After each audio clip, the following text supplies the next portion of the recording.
Empire of Blood. Episode 12. We will burn the old grass and the new will grow. Pol Pot and the Khmer Rouge. Cambodia, 1975 to 1979. April 17th, 1975. A girl is trying to remember her mother's face. She's 14 years old, and she has been walking for 6 hours.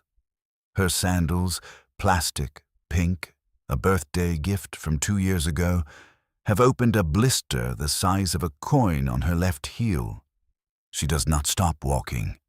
Nobody stops walking. The column moves through the outskirts of Phnom Penh like a river that has been forced from its banks. Thousands of people pressed together, shuffling forward into a countryside that most of them have never seen and none of them chose. Her name was Srey Mom. She lived on a street in the Tuol Kok district with her mother, her grandmother, and a younger brother she called Rith. So they had a house with a corrugated roof that sang in the rain. Her mother sold vegetables at the morning market. Her grandmother kept a small shrine near the window that smelled always of incense and jasmine. She was good at school. She liked the river. That morning, soldiers had appeared at the end of her street. They were young, some barely older than she was, dressed in black, carrying rifles, wearing expressions of absolute certainty. One of them had a red scarf tied at his throat. He stood at the corner and pointed. Not down the street. Out. Away. The word he used was not a suggestion. It was the only word he said. Sound cue. Single rifle. Shot in the distance. Sharp, flat, unanswered. Leave. They said it would be 3 days. They said there was an American bombing coming and the city was not safe. And they said it on loudspeakers mounted to jeeps that moved slowly through the city like mechanical voices from some larger, unseen authority. 3 days. Pack only what you can carry. The Ankar, the organization, will provide everything you need when you return. Nobody returned. Srey Mom's mother had grabbed the rice, the money hidden in the rice tin, a change of clothes for each of them, and a photograph in a wooden frame. Her parents on their wedding day, 1958, standing in front of a temple, both of them squinting into the sun. She carried that photograph for 8 hours before a cadre told her to put it down. He didn't yell. He simply told her the past was finished. She put it down. By the time the family had been walking 3 hours, Srey Mom had begun to understand something that she could not yet put into words. The soldiers were not protecting them. The city behind her, the only city she had ever known, the city that was the whole shape of her life, was being emptied. Not evacuated. Emptied, like a jar being turned upside down over a field. She looked back once. The skyline of Phnom Penh sat flat and grey against the April heat. She had never thought of it as beautiful before. She thought of it as beautiful now. Then someone behind her stumbled, and the column compressed, and she faced forward again and walked. Today we are going to go somewhere very dark. Not dark in the way history sometimes uses that word as a comfortable shorthand for unpleasantness. Dark in the way that 3 years, 8 months, and 20 days can be, which is the exact duration of a regime that killed somewhere between 1.5 and 2 million of its own people. To some estimates, push that number higher. In a country of roughly 8 million people, that means 1 in every 4 or 5 Cambodians alive in 1975 did not survive to see 1979. Think about that. Not as a statistic. Think about a room. Fill it with 5 people you love. Now remove one of them from the room, from the earth, from everything. That is the scale of what happened inside the country known as Democratic Kampuchea, under the rule of a man most of the world did not even know existed until the killing was almost done. His name was Saloth Sa. He called himself Pol Pot. He believed he was building paradise. This is the story of what he built instead, told from two directions at once. From above, where ideology and ambition and history all wear their respectable clothes, and from below, to where a girl with a blister on her heel walks into a jungle commune that will become the world she cannot escape. Stay with me. To understand what Pol Pot destroyed, you have to first understand what he inherited. Cambodia in the early 1970s was a country being eaten from the outside. For centuries, the Khmer people had built and sustained one of the most sophisticated civilizations in Asia. The temples of Angkor Wat, built in the 12th century, still standing when you drive past them today, are not curiosities. They are proof of mathematical precision, of theological ambition, of an empire that once stretched across much of what we now call Southeast Asia. The Khmer kings who commissioned those structures were not tribal chieftains scratching at dirt. They were emperors. Their irrigation systems fed millions. Their court culture produced art and architecture that would outlive every Western king alive at the time of their construction. That empire had long since collapsed, but memory of it had not. By the 20th century, Cambodia was a country that remembered greatness and lived in diminishment. The French had arrived in 1863 and made Cambodia a protectorate, a polite word for a subject territory, a place where someone else's interests take priority over your own. The French built roads and administered courts and extracted what they could, and left Cambodia the particular psychological wound of colonialism, the knowledge that your land is yours, and simultaneously that it is not. Independence came in 1953 under a king who was also a showman. Norodom Sihanouk, a man of colossal ego and genuine political agility, who balanced the country between the competing pressures of the Cold War with real skill for almost 2 decades. Cambodia was officially neutral.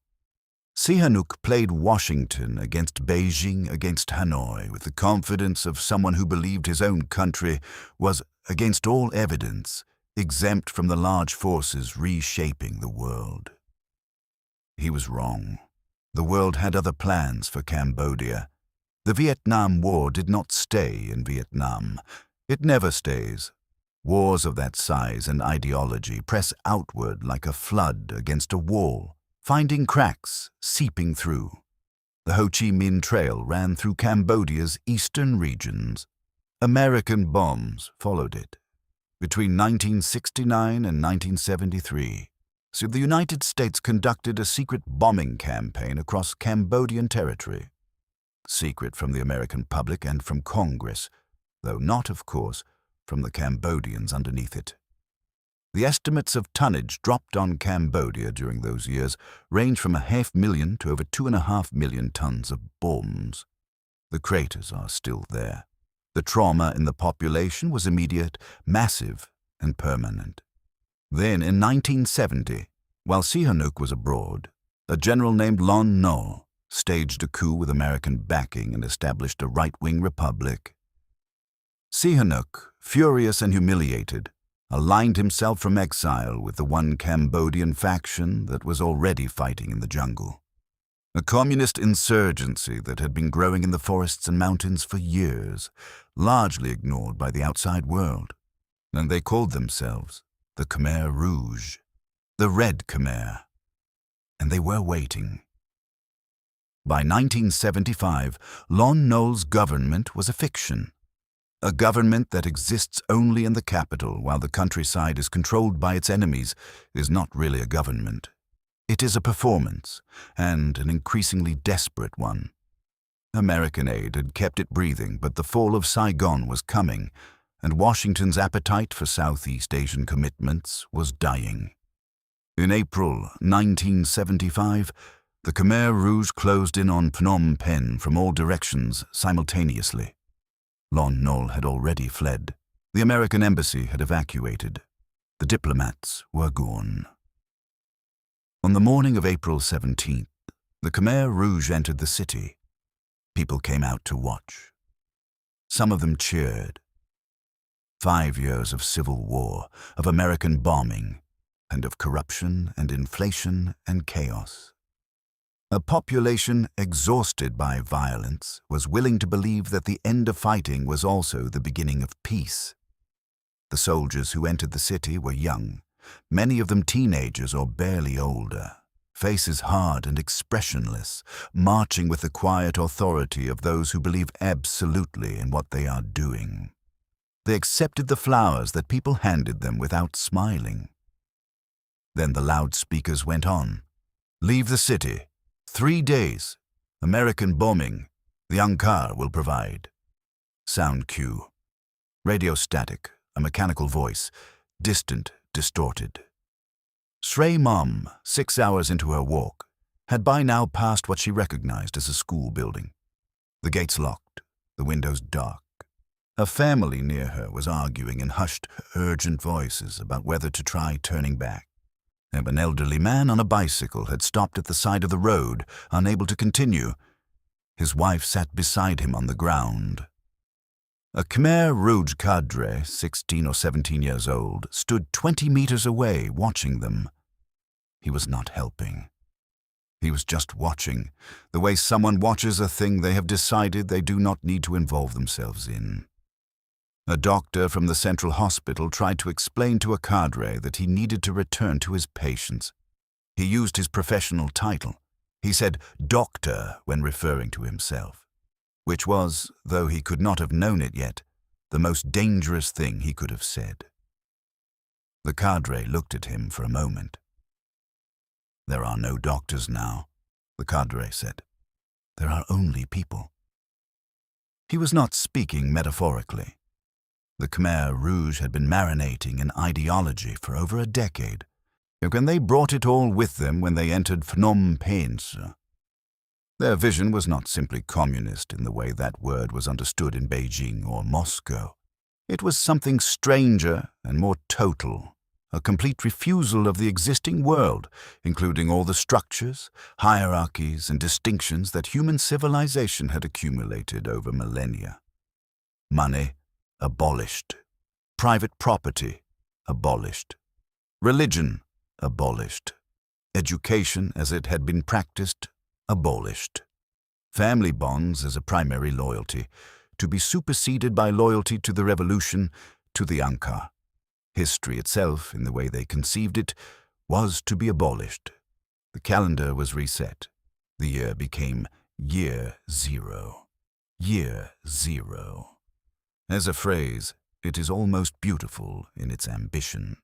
And what it meant in practice was that every human being in Cambodia was to be stripped of their past, their identity, their skills, their attachments, and rebuilt from nothing as a revolutionary worker in an agrarian utopia.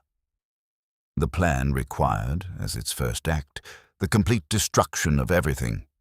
And the person who had designed this plan, the man at the center of this invisible machine, had, as of April 17th, 1975, been running the Khmer Rouge for nearly 10 years.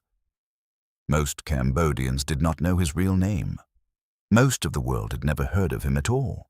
But his ideas were already walking through every city in Cambodia in the bodies of soldiers who had been living in jungles for years and had been told repeatedly that cities were corrupt, that educated people were enemies, and that the peasant, the pure, an uncorrupted Khmer peasant, was the true revolutionary subject. The person who had told them this had never, as an adult, lived in a jungle himself. He had studied in Paris. He had eaten in French cafes. He had read French theory. His name was Saloth Sa. Remember that name. Pre Veng Province, 1928. A child is born in a village called Prexbauf, into a family of modest comfort. A farmer father, a mother from a family with distant royal connections, 8 siblings, a thatched house beside the river. His name is Saloth Sa. He is the second youngest. He will grow up eating well enough, playing in the fields, going to school. He will show a talent for silence. Teachers remember him as gentle, polite, not particularly brilliant, easily overlooked. Nothing about his childhood announces what is coming. That is, perhaps, the most important thing about it. We have a cultural tendency, when confronted with the architects of mass atrocity, to search backward through their childhoods for the wound, the abuse, the abandonment, the formative rupture that explains everything. It is a comforting exercise because it implies that monsters are made by visible damage, that the world could have intervened, that these things are preventable if only we can find the right early signal. With Saloth Sar, that search is largely unrewarded. His childhood was not idyllic, but it was not scarred by extraordinary trauma. He was, by most accounts, a fairly ordinary boy in a fairly ordinary village in a country living through colonial rule. What changed him was not his childhood. What changed him was Paris. In 1949, at the age of 20, Saloth Sar received a government scholarship to study radioelectronics in France. He was 20 years old, Cambodian, barely French-speaking, dropped into post-war Paris. A city electric with ideological argument, still raw from Nazi occupation, alive with the intellectual ferment of a left that was absolutely certain it had understood the century and knew exactly how to fix it. The French Communist Party at this moment was at peak influence. Sartre was publishing. The resistance had burnished the left with moral authority. The liberation of the colonies from European empires felt, to those who believed in it, like the single most urgent historical imperative alive. Young men from Algeria, Vietnam, Morocco, Cambodia. They arrived in France and found, often for the first time, and a framework that told them their humiliation was not personal, but structural, not their failing, but the failing of a system, and, crucially, that the system could be destroyed and rebuilt from nothing. Saloth Sar found the French Communist Party's student circle. He found other Cambodian students who were on the same intellectual journey. He found the work of Marx and Lenin, and through them the work of Mao. In particular, Mao's insistence that in agrarian Asian societies, the peasantry and not the industrial proletariat was the true revolutionary class. He found a vision of the future as total transformation. Not reform, not improvement, but the complete erasure and reconstruction of society from its foundations. He failed his scholarship exams 3 years in a row and lost his funding. In 1953, he was sent home to Cambodia, and he brought the ideology with him. Sound cue. Jungle sounds, insects, distant water, thick, close, alive. Back in Phnom Penh, Cambodia was in the early flush of independence. Sihanouk was navigating the post-colonial moment with his particular mixture of charm and paranoia, and the small Cambodian Communist Party, which would eventually become the Khmer Rouge, was a marginal, underfunded organization trying to survive in the cracks of official politics. Saloth Sar found them, and they found him. He showed immediate aptitude for organization, for discipline, for the patient, unglamorous work of building a movement. He was not charismatic in the traditional sense. He did not thunder from podiums. He was quiet, smiling, methodical. He listened more than he spoke. He remembered everything. He was also, from early on, deeply secretive. And this is important. The instinct toward concealment was not forced on him by persecution. It was a philosophical commitment. The revolution, he believed, was a hidden fire. It drew its strength from invisibility. The Ankar, the organization, should have no face, no identifiable leadership, no single point that enemies could target or followers could question. Decision-making happened in darkness. Authority was attributed to an abstract entity, the Ankar, rather than to specific individuals. This made the organization hard to fight and harder still to hold accountable. It also made it, from the inside, something like a religion. You obeyed the Angkar the way you might obey divine law, not because you could see the face behind it, but because you had been taught to believe its purpose was sacred. Through the late 1950s and 1960s, as Sihanouk's government persecuted leftists and the movement was forced further underground and then literally into the jungles, Saloth Sar rose within the party structure. In 1963, he fled Phnom Penh for the countryside, the physical movement his ideology had always implied. He spent years in the jungle with small cadres of fighters, surviving, reading, writing, building. What he was building, slowly and with extraordinary patience, was not just an army. It was a worldview so total and so closed that once you were inside it, there was no inside or outside. There was only the revolution, which was correct about everything and everything else, which was contamination. He visited China twice in the 1960s and met with Mao's theorists, and he came back radicalized in specific ways, not just by Maoist agrarianism, but by the Cultural Revolution's particular fever dream of destroying the old world through youth, through denunciation, through the violent purification of all bourgeois thinking. The Cultural Revolution was, in many ways, a rehearsal for what Pol Pot would later enact, except that in Cambodia there would be no one to pull the brakes. In 1963, the party records show, Saloth Sar became secretary of the Communist Party of Kampuchea. He was 35 years old. He was living in a jungle. He had a theory of total social transformation. He had a growing army of young Cambodians, many of them from rural communities devastated by American bombing, who believed in him the way people believe in those who give them an explanation for their pain. By 1970, and when the American bombing campaign and the Lonsnol coup shattered the countryside and sent hundreds of thousands of traumatized peasants into the Khmer Rouge's orbit, the army grew from 10,000 to perhaps 70,000 in just a few years. Every bomb dropped by American B-52s on Cambodian soil was, in a grotesque irony that the historical record makes impossible to ignore, a recruitment tool. Sound cue, boots on dirt, a march, young voices singing, rhythmic, monotone, like a machine breathing. Meanwhile, Srey Mom's family had reached a commune. It was not called a commune. It was called a base area, a collection of bamboo structures near a river in Kampong Cham province, organized around rice cultivation, surrounded by cleared fields, administered by local Khmer Rouge cadres who had themselves arrived only weeks before. There were perhaps 300 people in the settlement when Srey Mom's family arrived. Within a month, there would be over 1,000. The new arrivals, those expelled from cities, were called new people. People who had lived in the countryside already, or who had joined the Khmer Rouge before victory, were old people.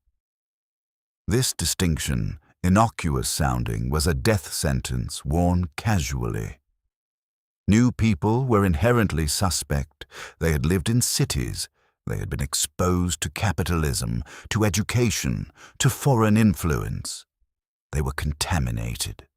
Their labor could be extracted. Their trustworthiness could not be assumed. Their lives were, by the logic of the system, contingent. Srey Mom's mother was told to register her family's occupations. She said she was a market seller. Srey Mom's grandmother hesitated and said she had been a seamstress who sometimes worked for a government official. A cadre wrote something in a notebook and said nothing. In the weeks that followed, the grandmother was moved to a different work group. They never said why. They never said where. She was simply not there one morning, and when Srey Mom asked, a cadre looked at her with an expression she would later describe as the absence of feeling, not cruelty, not indifference, but something stranger. the face of someone who has decided that the person asking the question does not quite count. Saloth Sa, in 1975, was 46 years old and running a country. He had a new name now. Pol Pot. The origin of the name is disputed. It may be a French abbreviation, maybe a Khmer construction. But it was the name he chose for himself, and the mask that replaced the man. He operated still from concealment. He was not photographed publicly until 1977. Many Cambodians did not know he existed. When the regime finally admitted to the outside world in 1977 that the Communist Party of Kampuchea existed and that it had a secretary, his name appeared for the first time in international newspapers. By then, he had been in total power for 2 years. By then, hundreds of thousands were already dead. What kind of man was he, inside the ideology? The accounts of those who knew him describe a man of practiced warmth, smiling, attentive, capable of making each person in a meeting feel that they were the most important person in the room. He was not the raving zealot of popular imagination. He did not foam or threaten or pound tables. He was, by survivor and defector accounts, unsettlingly pleasant. He spoke softly. He asked questions. He was interested in your answer. And then, based on your answer, he would decide whether you lived or died. Not immediately, usually. Not in front of you, but the calculus was always running behind the smile, the quiet voice, the attentive eyes. Were you useful? Were you loyal? Were you clean of the contamination he feared? The fear is crucial, because beneath the ideology, beneath the political theory and the agrarian utopia and the year zero and all of it, what drove Pol Pot, what made him specifically, uniquely dangerous, was paranoia. A paranoia so absolute it was indistinguishable from a world view. He believed that the revolution was constantly endangered by enemies hidden within it.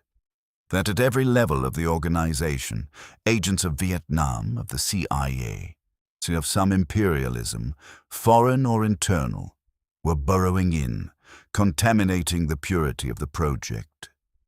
As the revolution failed to produce its promised paradise, as the harvests underperformed, as the death rate climbed, as the infrastructure he had abolished proved necessary after all, his explanation was never that the theory was wrong.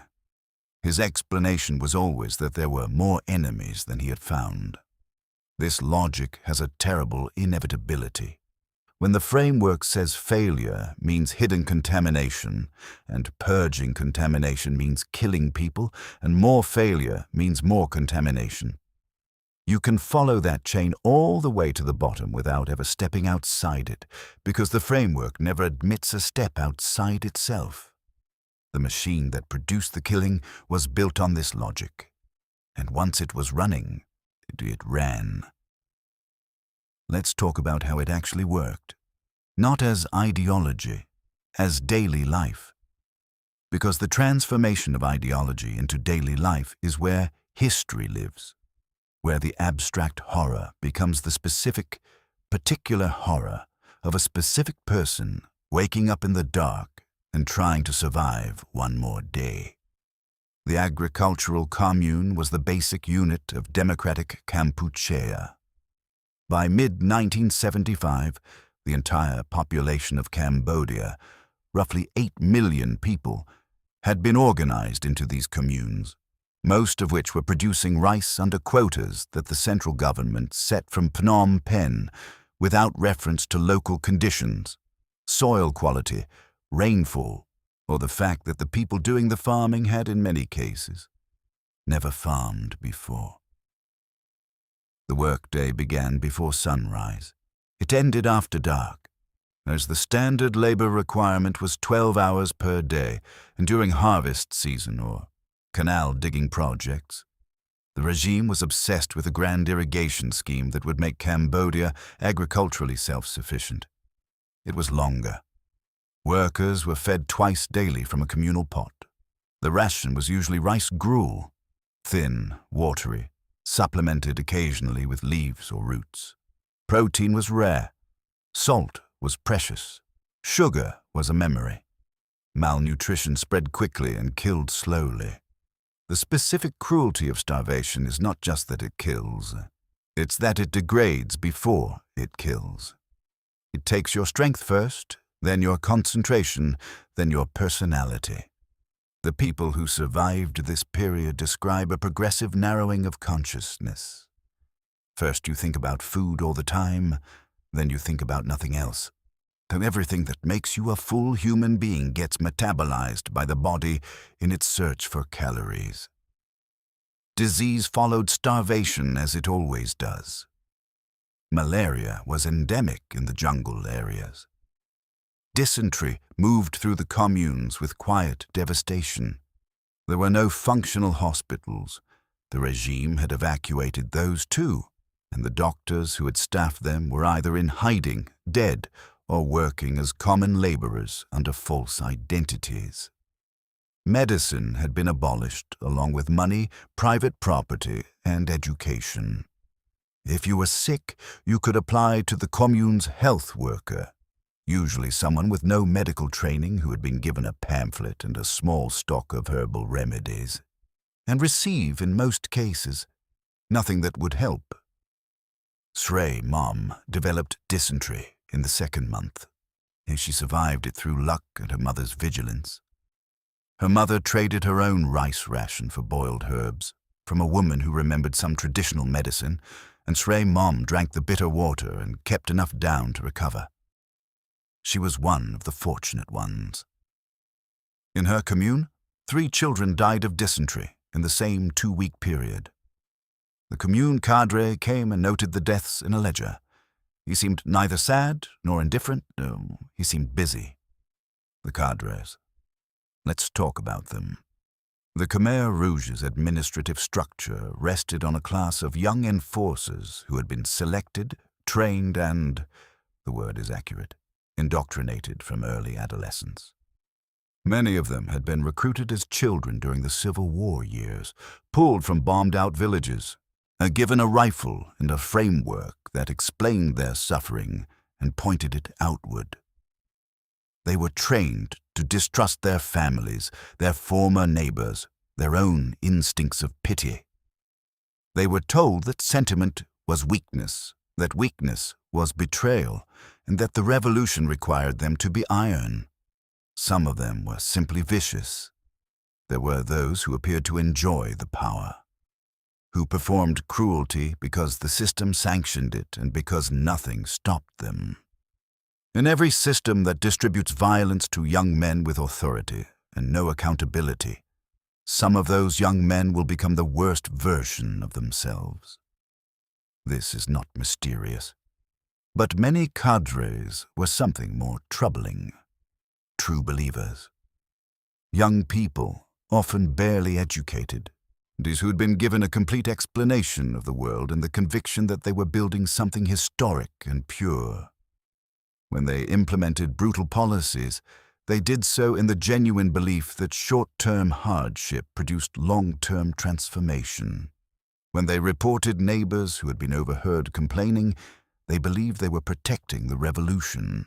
When they stood over mass graves, some of them were, in their own minds, performing an act of revolutionary surgery. This is the thing about ideology at full saturation. It doesn't require monsters. It just requires people who believe, completely, that what they are doing is necessary. The purge mechanism was the system's most lethal component, and it operated with a logic that was internally coherent and externally incomprehensible. The process usually began with denunciation. In a system where surveillance was total and trust had been systematically destroyed, neighbors watched neighbors, children were encouraged to report parents, lovers reported each other. The flow of accusations into the security apparatus was constant. Some accusations were politically motivated. Some were personal. the settling of old scores, the elimination of rivals. Many were simply the product of terror, people denouncing others preemptively, hoping to demonstrate their own loyalty before someone else demonstrated it by denouncing them. Once you were denounced, you were taken. The most notorious of the security facilities was S-21, housed in a former high school in Phnom Penh, renamed Tuol Sleng, which can be translated with grim poetry as Hill of the Poisonous Trees. At Tuol Sleng, a staff of guards and interrogators processed approximately 17,000 prisoners during the regime's 4 years. Of those 17,000, fewer than 15 survived. The interrogation at Tuol Sleng had one purpose: to produce confessions. Confessions that named other enemies, other traitors, other collaborators with Vietnam or the CIA or whichever particular foreign conspiracy the regime was currently most fixated on. The confessions were extracted by torture, which the interrogators understood and which the regime understood, and which didn't matter, because the confessions were not evidence in any recognizable legal sense. They were fuel for the machine. Each confession produced new names. Each name produced a new arrest. Each arrest produced a new confession. So some of the confessions survive. They are documents unlike any other, typed on government forms, signed at the bottom, describing in exhaustive detail crimes that the prisoners almost certainly never committed, networks that never existed, spy rings that were invented under duress. One man's confession ran to hundreds of pages.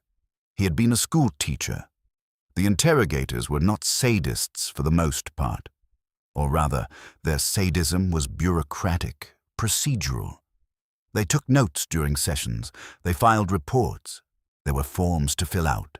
The machinery of the modern state was applied with perfect efficiency to the task of torture and execution. Sound cue, the scratch of a pen, papers shuffling, then silence. The killing fields were real places. They were not one field in one location. They were everywhere, and almost every province in Cambodia has them. The term refers to the sites where prisoners, having exhausted their usefulness to the interrogation system, were taken and executed. The methods were designed to conserve resources. Bullets were considered valuable. Most executions were carried out with machetes, with hoes, with clubs, with the edge of a sugar palm frond, a leaf so stiff and sharp-edged that it functions as a cutting tool. Victims were often blindfolded and brought to the edge of pits that had been dug in advance. Sometimes they were told they were being moved to a new work location. The guards at the killing sites were often adolescents, children doing what children do when adults build a world and hand them roles in it. They fulfilled them. In Srey Mam's commune, there was a man named Chea Ming. He was 40 years old. They were a former schoolteacher from Battambang who had been assigned to the commune as a laborer. He was careful. He worked without complaint, spoke minimally, never used vocabulary that revealed his education. He had learned to hold his past the way you hold something explosive, with both hands, very still, never letting it shift. For almost a year, it worked. Then someone in the commune, nobody ever knew who, reported to the cadre that Chea Meng had been seen reading a piece of paper. Just a piece of paper, folded small. Nobody knew what was written on it. It might have been a letter from a family member. It might have been a prayer. It might have been a shopping list, if shopping had still existed. In a world with no money, no markets, no private property, and no permissible past, a piece of paper was a crime. And Chea Meng was taken one morning before breakfast.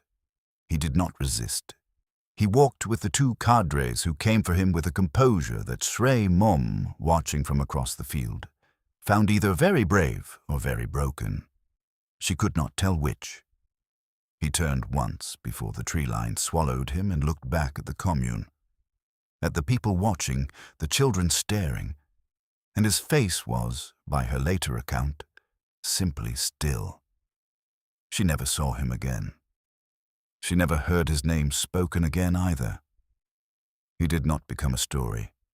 He became an absence, an empty spot in the field where someone used to work, a gap at the communal table, a silence that everyone understood was not to be filled. Children. We have to talk about the children. Because the regime's relationship with children was not incidental to its project. It was central. And children were the revolution's raw material, uncontaminated, unformed, not yet attached to the corrupt world that had to be abolished.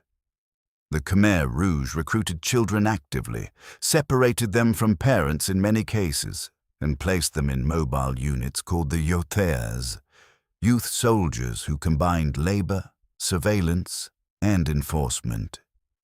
They were told the Angkar was their true family. They were taught to report on their parents. Some of them did. This is not a condemnation of children. Children do what adults teach them to do. A child who informs on their parents in a system that has told them since infancy that parental attachment is bourgeois sentiment, that loyalty to the revolution supersedes all other loyalty, that informing is an act of love. That child is not a monster.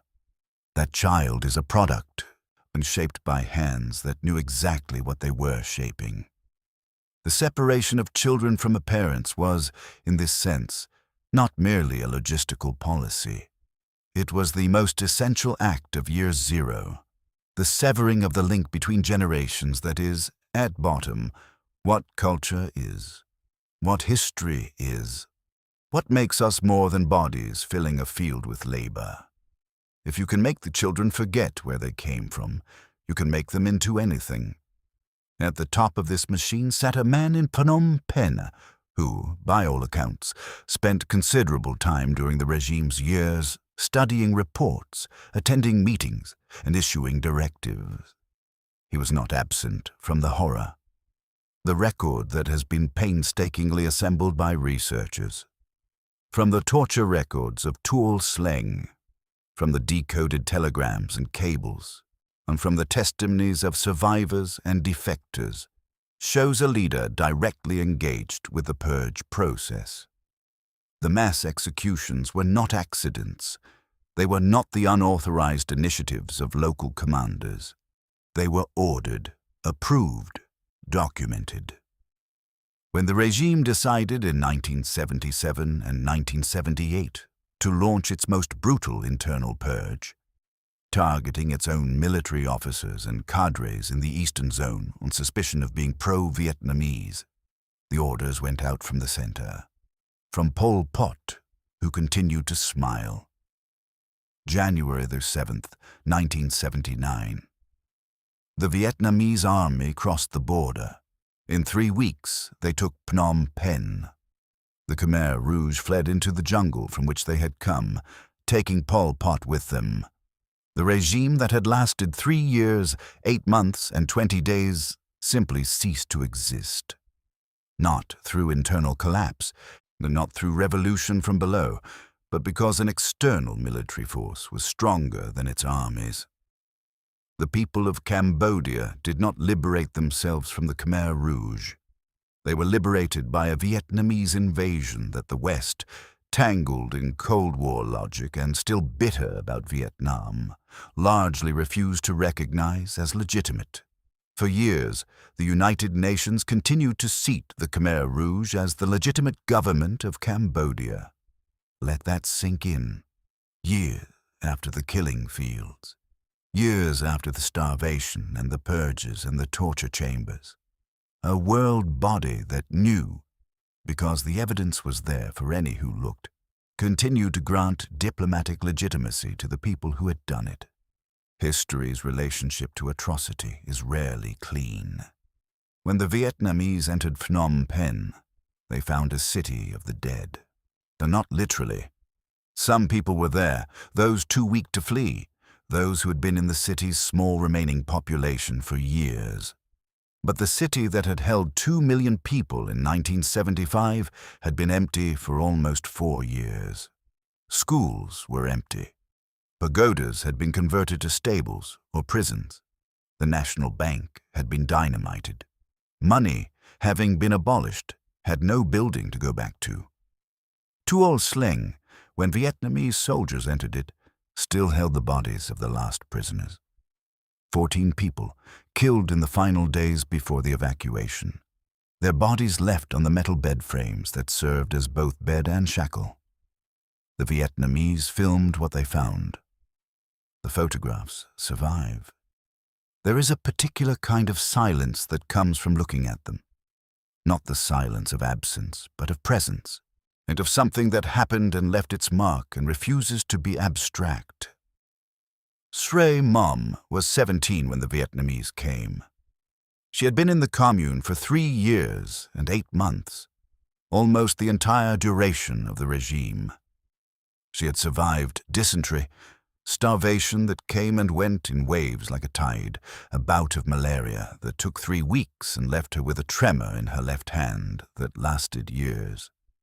She had learned to be invisible, to work without distinguishing herself, to speak without content, to exist as a body that did what it was told and held its interior life somewhere deep and very still, like a flame cupped against wind. Her mother was alive. Her brother Rith was alive. He was 9 years old, and he had grown up knowing only this world, only the Commune, and only the before-dawn work bells and the thin rice and the cadres walking the perimeter. He had never been to a real school. He barely remembered Phnom Penh. He remembered that his mother sometimes cried when she thought nobody was looking. Her grandmother was not alive. The exact circumstances of her death were never learned. The notebook the cadre had written in was gone. The walk back to Phnom Penh took 4 days. They passed through villages that were half abandoned, through rice fields that had been harvested and left fallow, past the ruins of small pagodas. The road itself was cracked and grown over. 4 years of neglect in a tropical climate does visible damage to asphalt. It felt, Srey Mom later said, like walking back through time, except that the time you were returning to had been destroyed and you were walking back to the site of it. The house in Tuol Kok district was occupied by strangers. This was not surprising and not worth fighting over. A house is a house. Her mother stood in front of it for a moment, looking at the corrugated roof that had always sung in the rain, and then she turned and they found another place to live. Recovery, in the Cambodian sense, was not the recovery of what was lost. It was the reconstruction of something new out of the ruins of what was lost. This distinction matters. Pol Pot survived until 1998. 20 years after the regime fell, he was still alive in the jungles near the Thai border, still commanding a shrinking Khmer Rouge remnant that had been sustained by Thai military support, by Chinese backing, and by the Cold War's willingness to allow almost any anti-Vietnamese force to operate with impunity. He gave occasional interviews in those years. He expressed no regret. He maintained to the end that the revolution had been correct in its goals and had been destroyed by traitors and enemies, by the Vietnamese, by the fifth columnists, by the contamination that his paranoia had always told him was everywhere. In 1997, the remaining Khmer Rouge leadership turned on him. Ta Mok, a general known as the Butcher, had Pol Pot placed under house arrest and staged a show trial. An American journalist named Nate Thayer was present. He described a man who appeared frail, hard of hearing, dressed in a blue sports jacket, sitting in a chair in the jungle while his former comrades denounced him. He listened. He said very little, and when asked if he had done things that hurt the Cambodian people, he acknowledged that mistakes had been made by people acting in his name. He did not name the mistakes. He did not name the people. He died on April 15th, 1998, of apparent heart failure. He was 69 years old. His body was cremated on a pile of garbage and old tires before any formal autopsy could be performed. He was never tried. He was never held formally accountable for anything. He died in a jungle of age, free. The senior Khmer Rouge leadership did not escape accountability entirely. In 2006, after years of negotiation, the extraordinary chambers in the courts of Cambodia, a hybrid tribunal established with United Nations support, began proceedings. The trials were long, procedurally complex, and contested at every stage by the remaining Khmer Rouge and their supporters. But they happened. The former head of state Khieu Samphan was convicted of crimes against humanity and genocide. Nuon Chea, known as Brother Number 2, the chief ideologist who was in many ways the man who gave Pol Pot's paranoid vision its intellectual framework, was convicted of genocide, crimes against humanity, and war crimes. He died in prison in 2019. The documentation they produced, testimony, archive, physical evidence, has become one of the most complete records of how a genocide is organized, administered, and justified by those who carry it out. Sound cue. The sound of a market.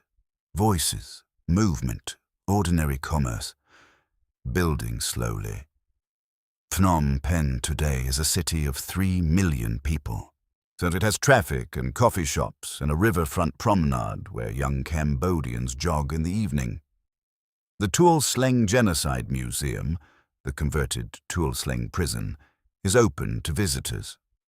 The rooms where people were tortured have been preserved as they were found in 1979. The photographs of the prisoners, row after row of faces, photographed by the security apparatus in its meticulous record-keeping, are displayed on the wall. It is one of the most suffocating rooms a person can enter, not because of any effort at theatrical impact, but because of the specificity, the sheer quantity of specificity. Not a statistic. Faces, thousands of faces, each one a whole life that went through that building and did not come out. The killing fields outside Phnom Penh, Shung Ek, are also a memorial site. And in the center of the grounds stands a glass stupa, a Buddhist tower, filled with approximately 5,000 skulls. It rises maybe 50 feet. You walk around it and look at what is inside it, and you try to understand what you are looking at. And the understanding that comes is not intellectual. It is physical. It sits in your chest. Cambodia is a country that has built its present on top of its trauma in full awareness of what is underneath. In the 1990s and 2000s, when researchers began the serious work of documenting what had happened, gathering testimonies, mapping grave sites, examining the documents the regime had been meticulous enough to preserve, they found something unexpected in the survivor accounts. Again and again, people described the first day after the Vietnamese liberation, not with joy, but with a kind of stunned blankness.